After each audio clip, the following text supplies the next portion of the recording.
Estúdio CBN.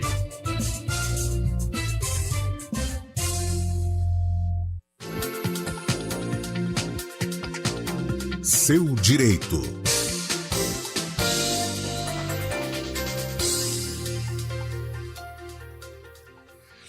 Todas as sextas-feiras aqui no Estúdio CBN temos o quadro Seu Direito com o advogado especialista em Direito Público e Eleitoral, Dr. Marcelo Pellegrini. Muito boa tarde, seja bem-vindo mais uma vez, Dr. Marcelo. Guarizo, muito boa tarde a você, boa tarde a Tayla, estamos aqui à disposição.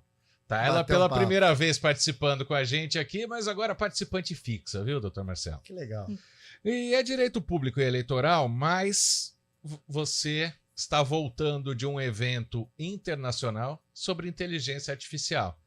E a gente sabe que muita coisa no futuro ou já no presente da inteligência artificial vai ter a ver com o direito também, né? Porque a inteligência artificial ela pode modificar tantas coisas. As eleições aí, por exemplo, já tem algo nesse sentido, né, da inteligência artificial, de proibição de uso. Queria que você falasse para a gente, doutor Marcelo, sobre esse evento. Puxa, Guarizo, é verdade. Eu participei de uma feira mundial de rádio e televisão. E dos temas principais aí, além da interatividade, da evolução tecnológica, é sem dúvida nenhuma a questão da inteligência artificial e como ela vai se comportar para vocês aqui nos meios de comunicação e com reflexo, como você bem disse, para o nosso campo jurídico.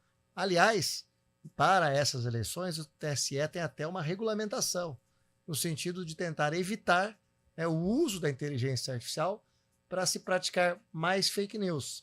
E aí eu estou usando o termo no sentido maior, no gênero. E ele tem várias espécies. Não só notícia falsa, mas como distribuição em massa, de forma irregular e principalmente de conteúdo nocivo ou negativo a quem quer que seja. Existem até aquelas deepfakes, né, que são feitas, inclusive usando vídeo, usando imagens de candidatos, né, doutor, alterando a fala. Isso também é muito perigoso, né? Muito. Na eleição da Argentina, recentemente aconteceu no final do ano passado, nós tivemos às vésperas do pleito exatamente isso, né? As deepfakes é o conteúdo de imagem de candidatos alterados para se denegrir e distribuir em massa. É um assunto novo, polêmico e muito perigoso, inclusive. Exatamente.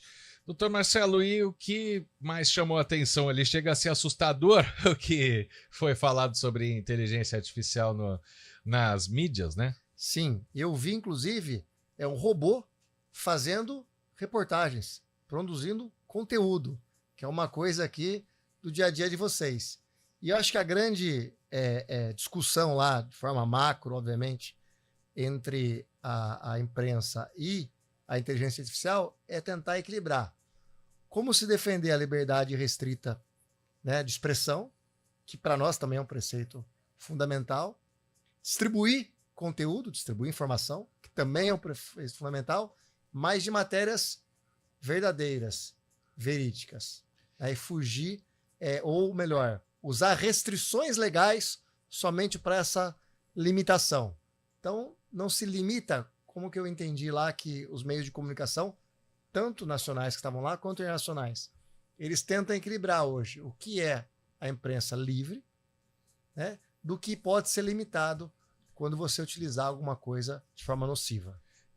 Tá tendo até discussão disso entre seres humanos, né? Que a gente conversou a semana passada sobre a guerra Elon Musk e Alexandre de Moraes, se bem que agora o dono do X, o antigo Twitter, disse que vai cumprir tudo que o Brasil mandar, né? Agora sossegou um pouquinho, né? Eu acho que a decisão judicial a gente tem que sempre partir do cumprimento, né? Obviamente todo e qualquer cidadão ou empresa tem direito, né, de interpor os recursos, de discutir, defender o seu ponto de vista. Mas enquanto é válida, ela tem que ser cumprida. Agora, essa questão da inteligência artificial é um desafio também, né, doutor? Quando a gente pensa que todo dia tem uma novidade, é algo que se atualiza muito rápido, né? Como manter uma regulamentação que também acompanhe, né, essas mudanças, essas atualizações também do que acontece, do que tem de produto envolvendo a inteligência artificial. Pois é, Tayla. A gente aqui no direito, a gente costuma dizer que a lei é feita para o cidadão médio e para as relações humanas médias. Só que a sociedade ela muda muito mais rápido do que as leis. No ponto de vista, né, no âmbito eleitoral, você tem a possibilidade que a Constituição conferiu ao Tribunal Superior Eleitoral para no ano das eleições criar regras. Então, de certa forma, você adianta modificações legislativas para essa finalidade específica. Mas mesmo assim, eu acho que não consegue competir com a evolução tecnológica, com a rapidez das modificações, né? E com aquilo que é produzido de forma artificialmente. Vou mudar agora de assunto. Você estava, doutor Marcelo, lá nesse evento internacional nos Estados Unidos, quando uma quarta-feira extremamente agitada aconteceu na Câmara de Campinas. Primeiro, um pedido de comissão processante contra a vereadora Paola Miguel, do PT, porque ela, com a verba impositiva, né, ajudou um evento que teve cenas de nudez lá em Barão Geraldo, isso aconteceu. Primeiro, o pedido ele entra em que área, né? Por que a vereadora é responsabilizada? Por ter dado a verba? Mesmo dizendo que não sabia do conteúdo? Então vamos lá, Guarizo, são várias faces. Eu estava realmente fora, mas acompanhei o episódio, então estou à disposição aqui de comentar, evidentemente, sem aqui fazer juízo de valor de um lado ou de outro. Superada essa questão, ela vai responder por um processo de impeachment. É a mesma regra para o Executivo, é o Decreto-Lei 201, e que foi aberto pela Câmara por maioria simples dos votos. Agora foi lá sorteada uma comissão, muitos sorteados declinaram, ela vai ter o direito a uma defesa prévia e um juízo inicial, né, de admissibilidade ou não. E o que se vai discutir é exatamente isso. Quais são os limites da responsabilidade do vereador e onde entra o limite da responsabilidade de quem fez a apresentação, o grupo, né, que fez, eu não me recordo o nome do grupo aí que foi contratado. Até onde fazer a indicação da emenda impositiva gera a responsabilidade do parlamentar pela produção cênica apresentada. E aí é uma matéria que merece uma discussão muito mais profunda, um cuidado para se tratar com relação ao tema, a questão de verificar se houve uma participação efetiva de algum membro do Legislativo na apresentação em si, e a gente aqui não pode fazer um exercício aqui obviamente, de entender que é isto ou aquela função. Vai depender, né, dentro do que a Constituição manda, de um devido processo legal, do contraditório amplo, para discutir até onde vai a responsabilidade de um e aonde começa do outro. Até porque a vereadora tem aí, nesse caso, a prerrogativa, né, doutor, de dizer que não sabia ali do conteúdo que haveria nessa peça, como acho que ela já até disse, inclusive afirmou que não sabia desses detalhes, mesmo tendo destinado esse recurso. Então tem essa prerrogativa também, Tem, né? ela já disse isso, eu vi pelas redes sociais. Agora, quem apresentou o pedido de comissão processante também pode tentar argumentar e provar o contrário, né? Que ela fez indicação e também agiu para que fosse contratado aquele grupo, né? Aí é uma discussão que só o processo dentro da Câmara, se aberto, vai poder nos dar uma resposta segura. Agora eu quero agora ir para o outro assunto.